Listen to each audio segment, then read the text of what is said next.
I'm Dr. Jen, and welcome back to Sunday School. Today we're going to talk about scalp itch. Scalp itch is something that women that are active often, suffer from. And so we have Christina here. She's going to come and share her experience as she's been working out with scalp itch. So Christina, please, share your story as you've been working out and what you've been experiencing from a scalp itch standpoint. Sure. So excited to be back and chat with you through this some more and get more in-depth knowledge. I just love our conversations. So basically what I've noticed is that in my workouts, I tend to work out in the evening because it just works out better for me. When I finish my workout, I've got a little bit of moisture going on in my scalp from sweat. And then typically what happens is I get distracted by something else. And so I end up putting off any sort of like refreshing or, whatever I need to do post-workout for my scalp. And so like, let's say I'm like washing dishes or I'm working on a blog post or something. My scalp will just start itching. It'll start going crazy. It'll feel like really dry and kind of weird. I don't know how to describe the sensation that I'm feeling, but it's like I can feel it on my fingers. I can feel something is there. So I guess my question would be is for someone who, may have to switch gears quickly or is like easily distracted by other things post workout. What is happening? What am I feeling? And how do I fix it? So great question. So what's happening is that when you sweat, you have natural oils on the scalp. And so the sweat is going to disrupt those natural oils.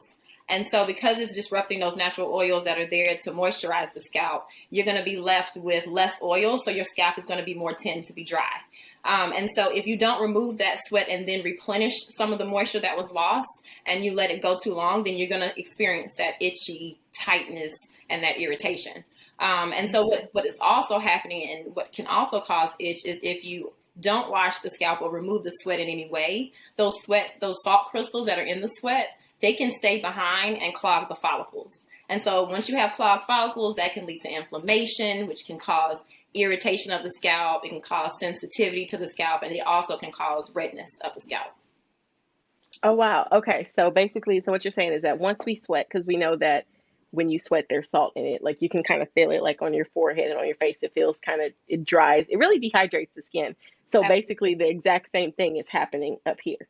Absolutely. I'm so glad you said that. Yes, because scalp is skin. Yes. So that's exactly what's happening. And it's actually kind of like, there are two things that are happening, right, that can cause you to have a dry scalp. So it's the disruption of the natural oils, and then it's also the clogging of the follicles that can happen if you allow the sweat to sit on the scalp for an extended period of time. Okay, so what would be your recommended, like in an ideal, where I guess my question is two-pronged. So in an ideal scenario and in a like keeping it real, like what really happens on the day-to-day, how should we be tackling the scalp situation with the salt crystals and the potential for inflammation and whatever gunky stuff is left behind? Like what in a perfect world, what would we be doing? And then on a more realistic tip, what's something that's like super quick, like a busy mom or somebody who works or a business owner or whatever the situation might be? What is your recommendation there? Great question. Ideally, what you want to do is remove the sweat from the scalp post-workout. So you want to remove the sweat as soon as possible because you don't want those salt crystals to sit on the scalp and dry it out any further, right? And you also don't want those salt crystals to sit there and to clog the follicle. So the first step is to remove the sweat. Then the second step is to replenish the moisture that was lost. Because again, you have disrupted those natural oils on the scalp. You want to replenish the scalp after you've cleansed it with some moisture. And then ideally, oftentimes people experience itch. It may not be immediately after working out, but it may be 2 hours later. It may be that night. So ideally, you want to have something that is going to soothe that scalp. And we have Sunday to Sunday has Soothe Me. I absolutely love this. This is my favorite. I was using it earlier today and I have it on the desk. So it was just right there. It was within reach. I really love is this needle nose because it gets to all the areas, and I have short hair. So it can be challenging, to get to the scalp. So I really love this because it can get to the scalp in anybody's hair. Long hair, short hair. If you have protective styles, it's really great because it has the needle nose. So ideally you would cleanse, replenish moisture, and then use this as a spot treatment as needed. In a real life situation, busy moms, I know that story. anybody that's busy and you may not have a chance to do all the things, then have this always, because this is going to help soothe the scalp. It contains peppermint oil and peppermint extract, so it's really great at soothing the scalp. And then it also has our proprietary botanical complex, which helps to protect the scalp barrier. So you have the protection to protect and strengthen that barrier. And then on top of that, you have the peppermint oil and extract that are going to come in and help to soothe. The menthol is going to soothe the scalp. And the combination of the two stop itch in at least 15 minutes. Oh, cool. Okay, cool. So I know, that's really good. That was a lot of... No. You totally answered it, and you totally hit it, because I was looking for something. Because in an ideal scenario, you would do all the things, right? Like you would use like a root refresh and a revive me, and then, maybe soothe me right before bed with some edge flourish or something like that. But I'm not a busy mom or anything. I just have a lot of stuff to do. So I don't always have the time to dedicate to my hair like I should or like I would want to.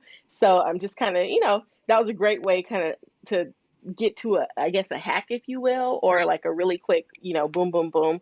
Because I do, like, personally, I love Soothe Me. Like I said, that's why I had it right here, because I was just using it.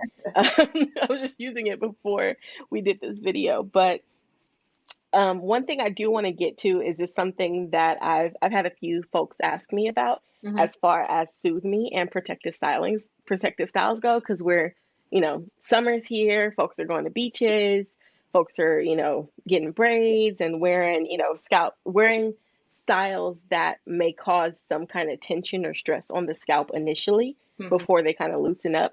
So is there a role that Soothe Me can play in those protective styling scenarios where, maybe like fresh day one after your braids, you do this, or, some kind of nightly maintenance routine that kind of eases that tension? Absolutely. So, what's happening when you get protective styles, or if you have ponytails or anything, you're putting that tension on the scalp. That can cause itching and irritation too. So women that are active, they have two things happening. You have the sweat that's working, and if those crystals are left, they're going to cause dryness and irritation. And then if you have that tension from a protective style, you may be more prone, or you may have more irritation, right? So again, this Soothe Me is really great because it has a needle nose. So you can get to all those areas on your protective style in between the hair to really get to the scalp. And what's really good is that not only is it going to stop the itch, but it's going to help to strengthen that scalp barrier. And that's key, because the stronger your barrier is, the less likely you will suffer from that irritation and that redness and inflammation, etc. So it's doing two things, and that's really great for protective styles, because as you know, with the protective style, you're not doing traditional cleansing of the scalp. So even if you are cleansing, right, it's not going to be a traditional wash. And so you want to have something that is going to not only soothe the scalp, but actually get to the root of the problem. And that's really to strengthen that barrier to help fight off any irritation, dryness, etc. So the healthier your actual scalp barrier is, the less likely you are to suffer from any of these issues. Okay, so I want to throw something out there real quick, because you brought up an interesting point about strengthening the scalp barrier. So one of the ways, because like I like to find multiple uses for my products. Like I don't really want to have like one thing that only does one thing. I need, multi-purpose products in my regimen. And so one thing that I've noticed and that I've kind of experimented with Soothe Me is using it before, because I wear wash and goes. I'm not really a protective styling girl. I don't want to.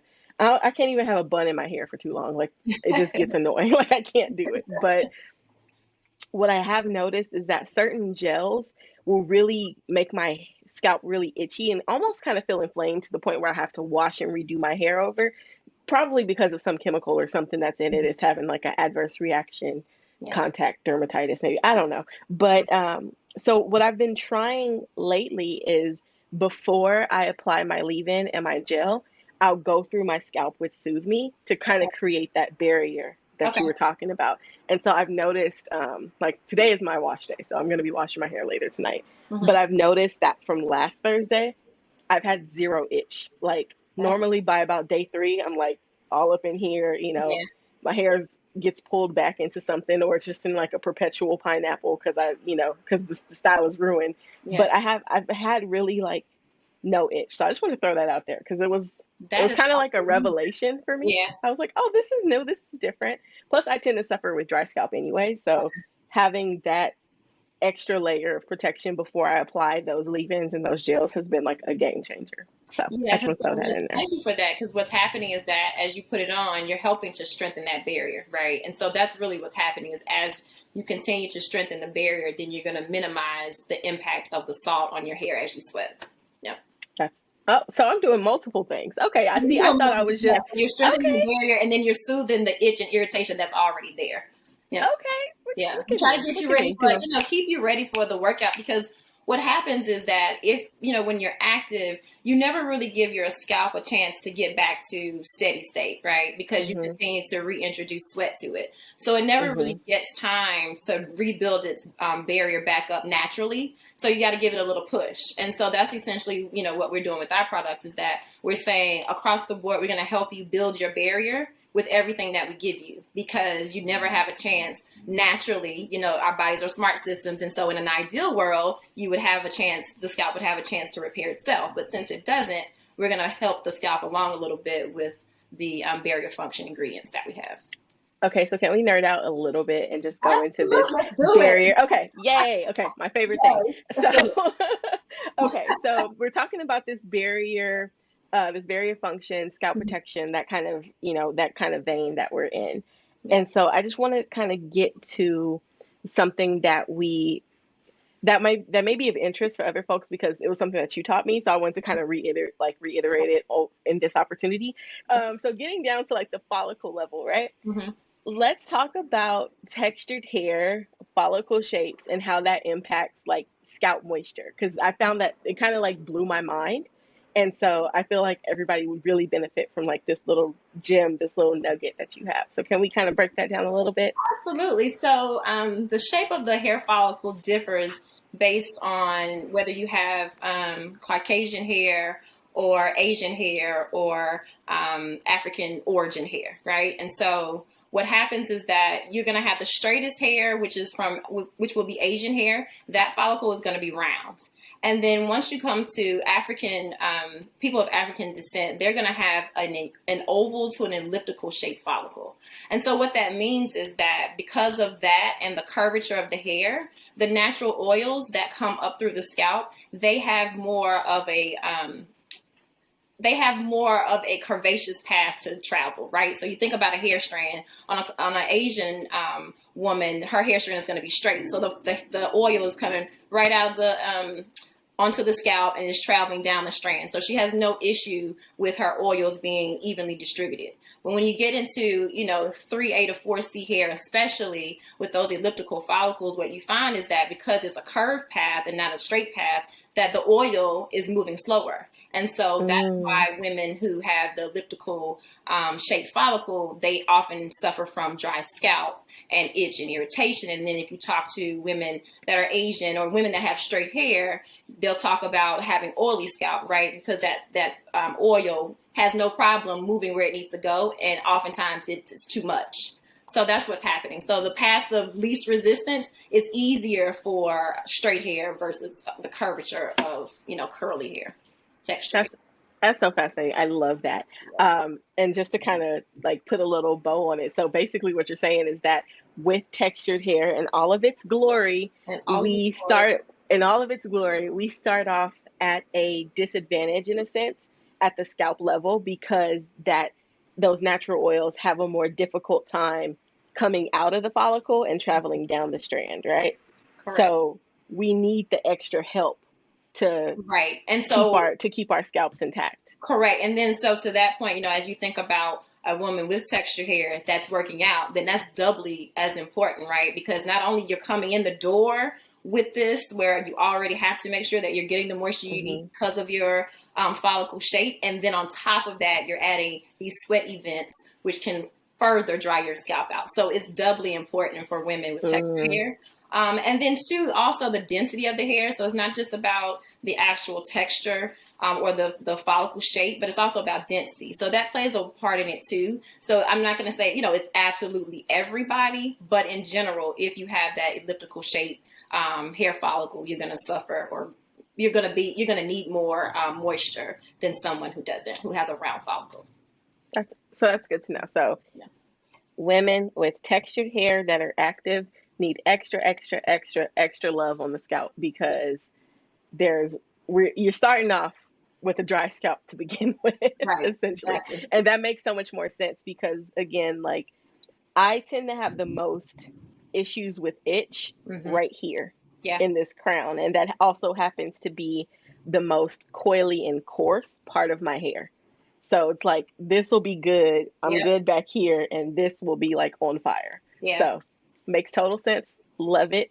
I Yeah. think that's a good nugget for, anyone watching to kind of take away from it, especially with texture hair, because it's like, we're working out. So we have to deal with refreshing our styles anyway, but there's a Mm-hmm. whole additional element when you get into like down to the scalp level about what's really happening there. So thank you for that.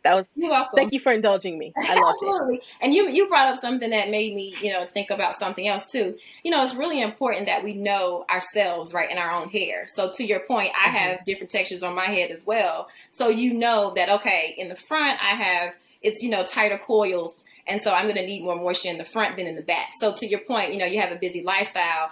I'm going to need extra moisture back here. So if I have to cut corners, I know how to do that, right? So I'm going to need edge flourish, or I'm going to need soothe me here versus, something else here versus revive me, right? So It's really about knowing your texture and knowing how your body moves. And the other thing is too, is knowing how, your workout impacts your body, right? Because it's going to impact your hair. Because what we, sometimes disconnect the fact is that skin is our largest organ, and that includes the scalp. And so any changes, lifestyles changes, etc., our bodies, our hair are going to be impacted, and our scalps. And so, paying attention to those things, because you may need Soothe Me more often during this time than you may need it, some other time. So paying attention to those things too as you work out is also important. To your point, I think I've noticed some definite changes too, because I work out in the garage, I'm outdoors, but as the days get longer and the temperatures go up, I notice that my hair gets even drier, because I'm outside, I'm in the sun, the air is dry. I'm in LA. We don't have super humid, air or anything. Plus the pollution, which is probably a whole nother thing that we need to tackle. But I'll definitely say that I've noticed in the transition to seasons that the type of dryness that I experience on the scalp and on my hair particularly is vastly different from what I'm getting in like those fall winter months when it's like dark at 5 o'clock. Right. So so I think that's a really interesting point to kind of capture too, is like, as the seasons change, as what you're doing to your hair or to your, as far as being active is concerned, there are changes to take account for. Absolutely. Yeah. Awesome. You may need more moisture, during this month and another month, etc. And while, you can always determine, usually in the spring and the summer, you're going to need something. And in the fall and the winter, you'll need something else, something a little heavier, but really paying attention, not only during those times, but just as your body changes, as you change the impact of your workout, right? If you start with a low impact workout and then go to high impact, that will change also how much irritation you have on the scalp potentially. So paying attention to those things so that you can get the right products and use them at the right time. Yeah. That's interesting. I didn't even think about like workout type or style and how that impacts the hair. And the amount of sweat, right? That your sweat's low impact, versus high. Yeah. Yeah, for sure. Like I find in the warmer months, obviously, I find myself sweating a whole lot more than I do in those colder months. Cause I'm outside in like a hoodie and like, like full on trying to stay warm, even though I'm like hot.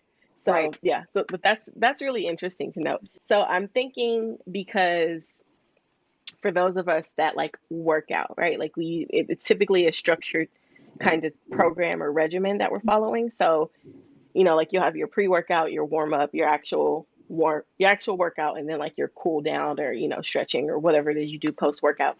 Is there a way that we can kind of align, like, what should I do with my scalp before working out? Like as kind of like my scalp pre-workout, like what should I be doing to minimize that sweat impact? Or is there nothing that I can do and I should just take care of it after the fact?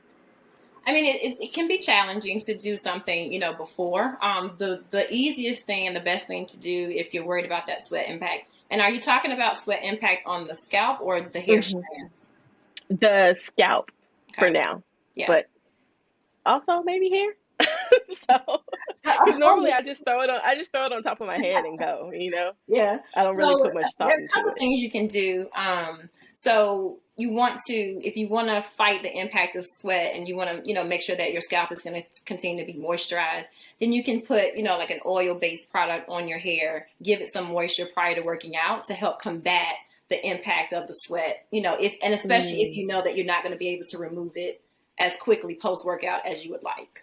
And then the other thing, we have Edge Flourish, which is really great for that. That's a sunflower seed oil based product. And it's really great too for people that have protective styles, right? Because it helps to moisturize, and it has a needle nose like this one. I don't have that one in front of me, but it has a needle nose. Do. Yeah. You have to count on you. And that one's great because what it does is, like I was saying, it's essentially awesome. It forms a protective barrier between your scalp and the sweat. And so it's going to help to minimize that drying effect that happens with the sweating. The other thing that it's also great for is, if you want to put any gels or anything like that, any edge control gels, those can be drying to the scalp in the end. Mm-hmm. And so putting that Edge Flourish as a barrier is awesome as well. Yeah. So I really recommend Edge Flourish pre-workout if you want to, take the pre-moisture, add some moisture, give it a moisture surge before. I recommend Flourish for that. I'm gonna have to try that.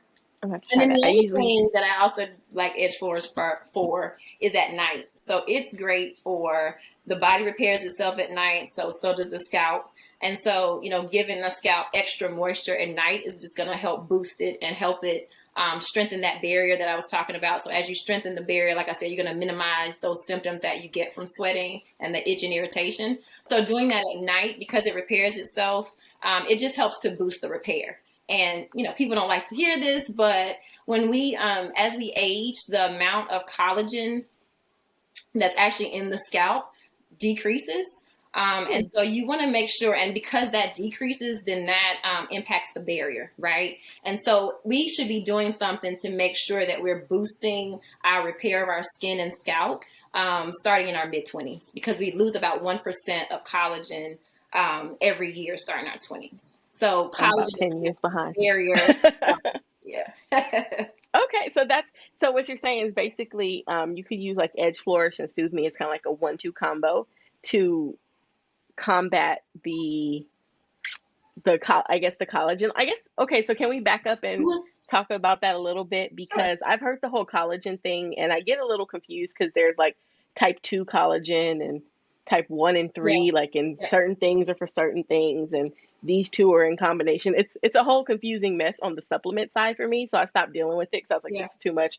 I know I probably need it, but I don't understand it, so I don't want to deal with it. So can we talk a little bit about collagen production, I guess, and how that declines as we age and what that means for our hair? Because a lot of us want, like this beautiful, healthy, flourishing hair, and we know that starts at the scalp. So I'm really interested to learn what collagen production does on the scalp level. Absolutely. So collagen gives, it's a protein, and it gives skin and scalp, because scalp is skin. And I always have to say that to people because we don't make that connection. We don't connect it. Yeah.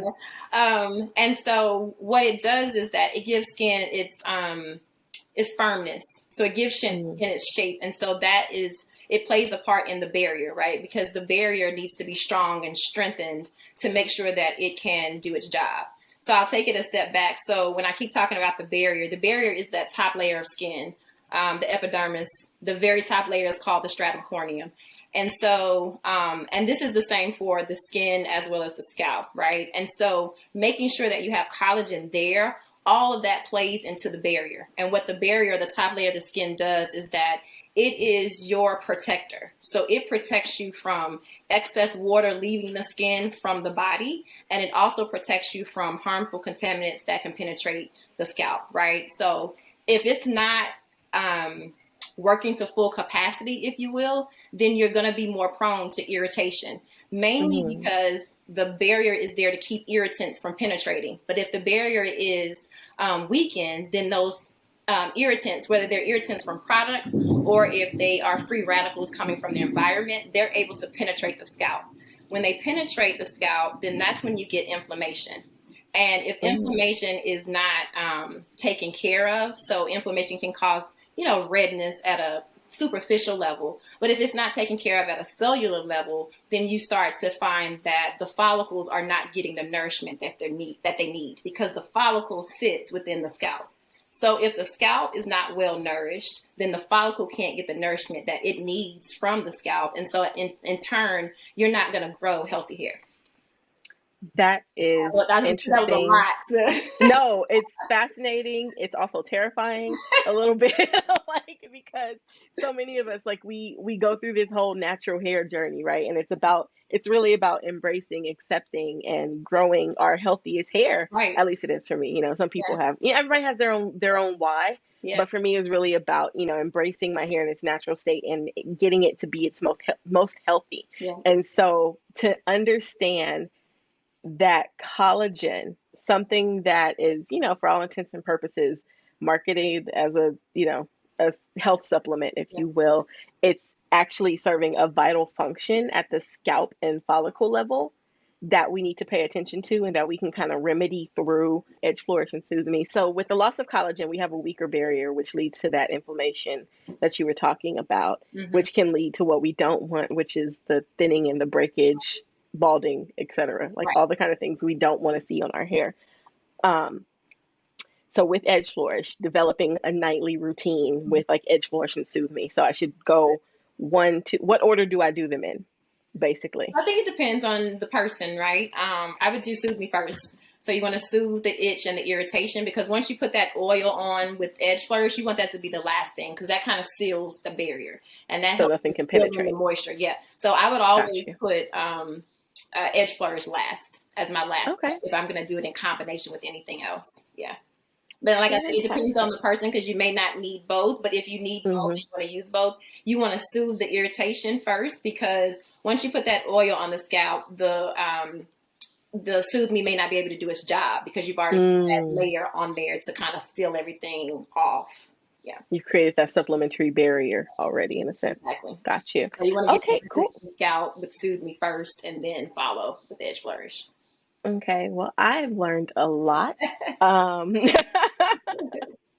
I want to say I'm not freaking out about collagen, but I'm freaking out. No, don't freak out. Don't do that. There are ways around it, and I mean, there are really quick ways that you can stimulate it. And even if you're not stimulating, because we're not stimulating collagen production, right? But because we know that that barrier function is going to decrease with age, then that's another bonus, right? So not only are we helping you to strengthen the barrier because, you're working out and you're active, but also because we know that, as people age, collagen is going down. So inherently, you're going to need something to help boost the barrier, even without working out.